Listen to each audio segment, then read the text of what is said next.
Carl Lanning here. Welcome. This is Brazos River Charter School and This Week in History, and specifically the week of September 29th through October the 5th.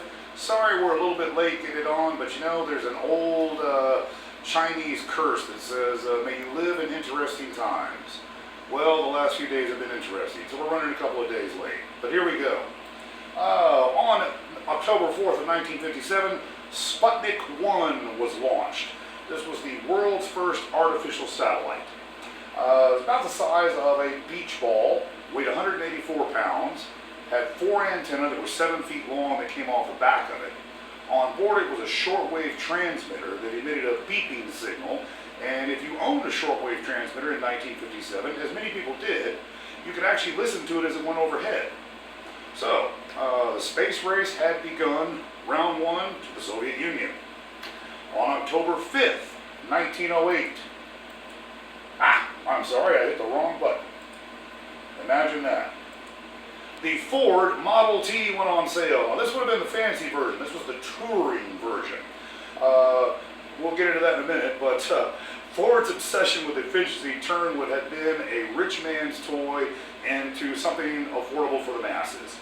The price of a Model T actually dropped over a 10-year period from about $900 to a little bit less than $300.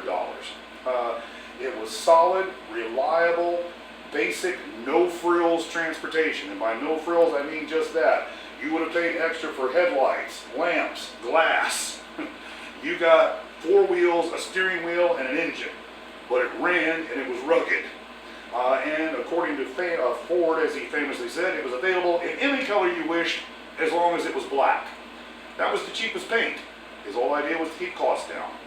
Now, speaking of efficiency, the leftover wood scraps, because there were quite a few wooden parts in this, from the Model T's construction, were turned into something that was called briquettes of charcoal. They were bagged and sold, and that's what ended up becoming Kingsford Charcoal. Ford looked out and he had this huge mound of wood that was behind the plant. Couldn't think of anything to do with it. Finally, it hit him. Thomas Edison's the one that built the plant that actually turned out the briquettes.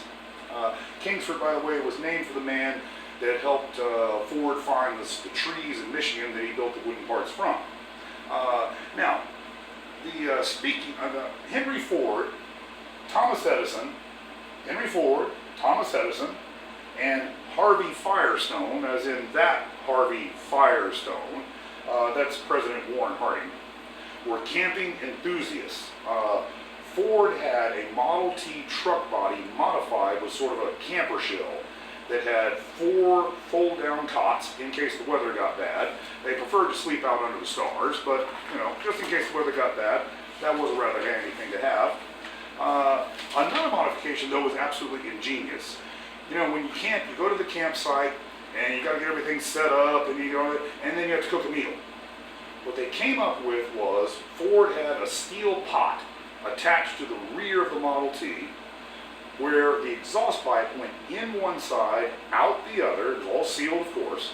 And what you would do is put the ingredients for stew or chili or soup, and as you drove to the campsite, it would cook it for you. So dinner was served. Well, that's about it for This Week in History from Brazos River Charter School. Thanks for watching, and we look forward to seeing you right here next week.